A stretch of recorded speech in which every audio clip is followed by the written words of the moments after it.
Diable Jump. Yo les bros, j'avoue, je suis roux. Bande d'enfoirés. Donc c'est Goji, j'espère que vous allez bien. On se retrouve aujourd'hui pour la review du chapitre 926 de One Piece. Chapitre comparé au dernier, relativement calme, mais chapitre qui se finit d'après moi très bien. Qui se finit d'une façon qui laisse suggérer plein de choses et qui confirme d'ailleurs aussi pas mal de petites théories, de petites hypothèses. Donc c'est parti.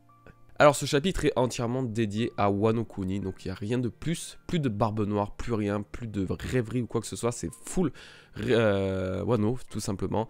Alors il y a beaucoup de personnages, on voit beaucoup de choses, et c'est pas spécialement très intéressant, donc je vais tâcher de survoler les choses qui ne m'ont pas vraiment intéressé, dont je n'ai pas vraiment envie de me focaliser dessus durant toute la review. Dès le début, la mention d'un nouveau personnage et un nouveau samouraï est intrigante.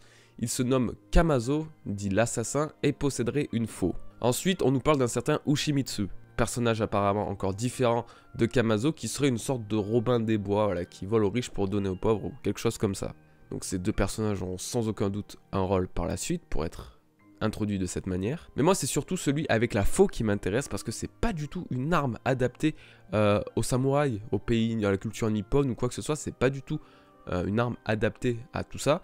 Et donc je me dis que soit ce type a un style de combat bien qu'il soit de Wano, a un style de combat bien particulier avec une arme bien particulière du coup, soit et donc qu'il ait éventuellement pu voyager et donc ramener sa faux. Donc voilà, c'est peut-être quelqu'un qui est déjà sorti des frontières de Wano Kuni, etc. Bref, donc en voyageant il a ramené sa faux ou je ne sais quoi.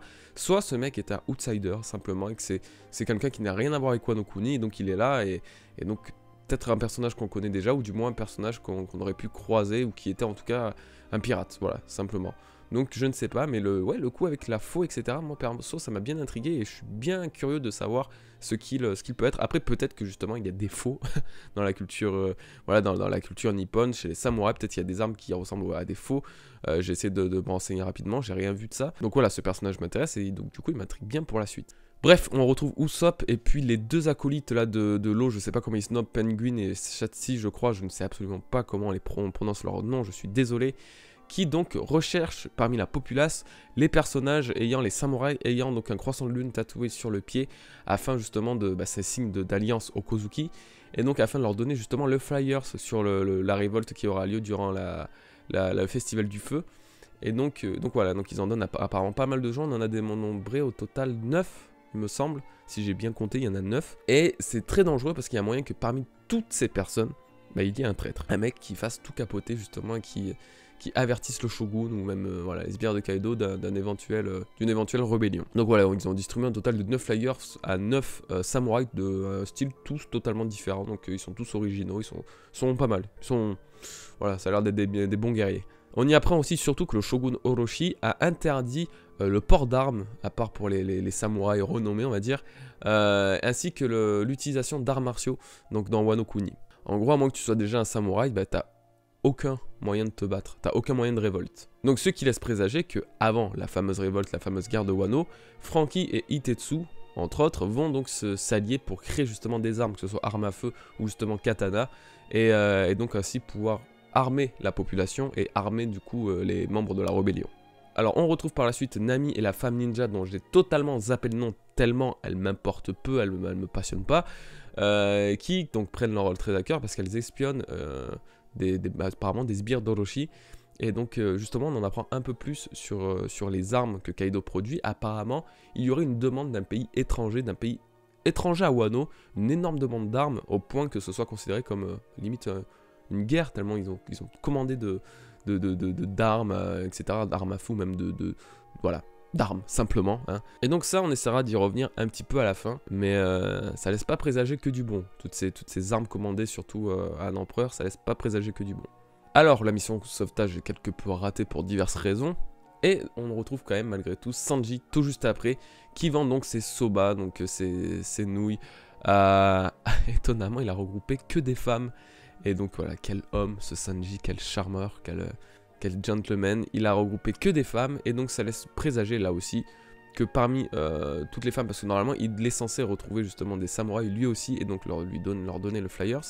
ça laisse présager que parmi toutes ces femmes, il y aura encore au moins une autre samouraï, du moins c'est ce que je pense, autre que Kiku du coup, donc il risque d'y avoir plusieurs femmes, peut-être soit ninja, soit samouraï, soit voilà. En tout cas, je pense que Kiku ne sera donc pas la seule femme du côté, on va dire, révolte, voilà, du côté samouraï des Kozuki. Bon là on en arrive au point du chapitre qui m'a forcément le plus plu. On retrouve Luffy et Kid qui travaillent dans une carrière et doivent transporter des pierres comme tout le monde, donc style vraiment prisonnier, et ils sont payés justement pour travailler, donc ils sont payés en nourriture, et plus tu vas ramasser de pierres, plus tu vas travailler, plus tu vas bosser, plus tu vas avoir à manger. Truc logique. Bien évidemment, Luffy et Kid, qui sont des monstres de puissance, font un travail colossal, un travail titanesque, malgré, et ça c'est très intéressant, on va y revenir juste d'ailleurs après, à la fin de la review, justement quand on fait le petit point, malgré le port de leurs menottes en granit marin, ils font un travail colossal, ils sont en train de tout péter, et ils sont en train de s'entraîner là actuellement. Ce qui est intéressant, c'est qu'apparemment leur corps fonctionne du coup de la même façon. Ils mangent, ils se reposent et du coup ils regagnent en énergie, ils se revitalisent et se restaurent donc automatiquement à une vitesse ahurissante. Donc voilà, on a les deux liens entre Kid et Luffy. Ils sont exactement mis sur le même piédestal et ça fait vraiment le lien avec la rivalité que j'ai aimé d'ailleurs vous exposer lors d'une de mes théories datant d'ailleurs de l'année dernière. Donc on va en revenir, Donc bien évidemment, ils ont attiré l'attention des sbires du Kaido, du chef de la garde, enfin des prisonniers, qui est un espèce d'hippopotame, mais au design trop chelou. J'allais dire des mots pas très beaux, mais vraiment, voilà, au design vraiment chelou. Dégueulasse en fait, ouais, voilà, c'est le terme, c'est dégueulasse. Alors que du coup, cet hippopotame se garde, qui est donc un smile, tente pour les punir de les manger. Il s'est fait du coup littéralement exploser de l'intérieur parce que Luffy et Kid, s'il te plaît, tu les bouffes pas comme ça, tu les mets pas dans ta bouche quoi ces mecs. C'est un peu chelou dit comme ça mais bon, on se comprend. Et Luffy en profite pour récupérer à l'intérieur un papy justement qui s'était fait maltraiter un peu plus tôt. Et ça se finit de cette façon. Les Kid et Luffy se font aduler, ils sont aimés par tous les prisonniers. Tout avec ce fameux prisonnier chelou qu'on avait vu dans le dernier chapitre, dans l'avant-dernier chapitre, celui dans l'ombre, qu'on n'a toujours pas vu, on n'a toujours pas vu son visage.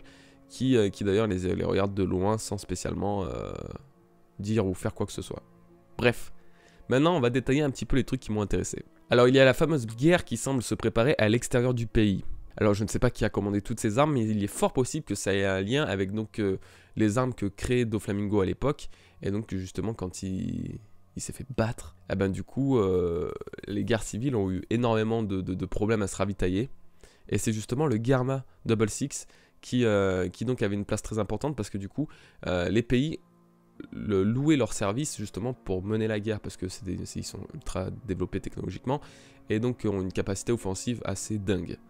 Donc là ce pays m'intrigue beaucoup et je pense que comme je l'ai dit ça n'annonce pas que du bon parce que pour que ce soit bien souligné, mais ils préparent une guerre tellement ils ont commandé d'armes, c'est que c'est pas qu'une guerre civile, pas un truc simple, c'est vraiment un truc à l'échelle, j'ai l'impression, mondiale. Donc je sais pas qui a pu commander ces armes, mais il est sûr que c'est pas courant et c'est pas normal, voilà, tout simplement.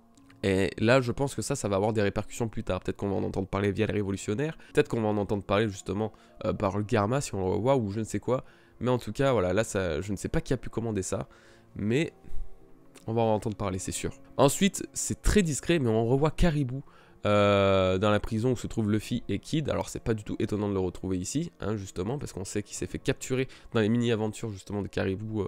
Ça se passait au moment de l'île des hommes poissons. Non, ça se passait au moment de Dressrosa, peut-être un truc comme ça. Bref, il s'était fait capturer par Diaz Drake.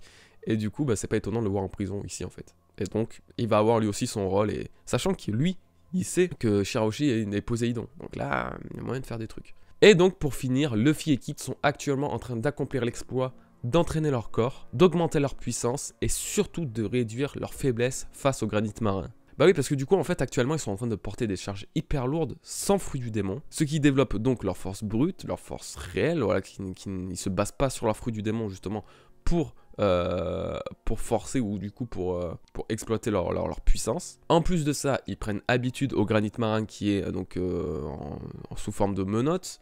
Donc du coup, malgré ça, leur corps s'habitue un petit peu. Bref, c'est super intéressant. Et du coup, là, le fameux ellipse ou le fameux entraînement dont je parlais d'ailleurs il n'y a pas si longtemps, bah, finalement, on a un peu une sorte de préquel à ça. Donc là, ça veut dire que Luffy, entre le moment où il s'est fait défoncer par Kaido et au moment où il va ressortir de cette prison, il va avoir explosé en puissance, c'est sûr. Là, il est en train de s'entraîner comme un fou. On n'a pas trop la notion de temps, on ne sait pas si ça fait longtemps ou pas longtemps qu'il est là. Mais bref, c'est très très intéressant. Et surtout de voir Kid à côté. Il y a une certaine synergie, une certaine alchimie entre eux que je trouve trop bonne, trop vraiment... C'est marrant parce qu'en fait, les deux personnages sont totalement différents de leurs convictions, de leur agissement, etc. Mais pourtant, ils se ressemblent d'une façon ouf. Et vraiment, moi, je suis un partisan de Kid, rival de Luffy, parce que je pense que à part Barbe Noire, du coup, Kid est le parfait rival de Luffy, de par l'âge, de par le style de combat, de par les ambitions, de par plein de choses en fait. Donc ce qui va en résulter, c'est simplement que Kid et Luffy risquent de s'allier justement contre Kaido, parce que justement ils s'en veulent et ils n'ont pas l'air de se tirer trop à la bourre. Bon, bien sûr ils font la course au travail justement pour porter le plus de charge, celui qui a la plus grosse quoi simplement. Mais malgré tout ça, il y a quand même ce truc qui fait que ils s'entendent bien et ils coopèrent en fait. Et ils sont dans la même merde et ils n'ont pas d'autre choix que de coopérer pour justement s'en sortir. Donc une alliance est plus que probable, en plus d'un gain de force que je considère comme colossal, sachant qu'en plus on n'a pas encore vu Kid à l'action après les 2 ans, et je pense que lui, il va nous faire des trucs sales, très sales, parce qu'il était déjà au niveau de Luffy, si ce n'est pas plus lors de son apparition sur l'archipel Sabaody. Bon, donc voilà, moi j'ai trouvé ça vraiment trop intéressant sur la fin, voir cette rivalité, cette alliance, cette pseudo-amitié entre Kid et Luffy.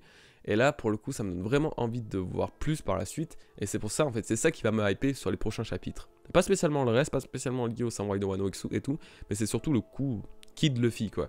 Donc, reste à voir comment ils vont s'en sortir. Mais vu les deux, vu comment ils se débrouillent et vu leur force, je pense qu'il n'y a pas trop à craindre. Et il faut pas oublier aussi que Kid, il y a un certain développement à faire à côté, parce que on a appris de Kaido qu'il avait le Haki des rois. Donc ça, ce n'est pas rien. Voilà. Donc voilà les bros, bah écoutez, cette petite vidéo est donc terminée, ça fait plaisir, j'espère que vous avez apprécié cette review.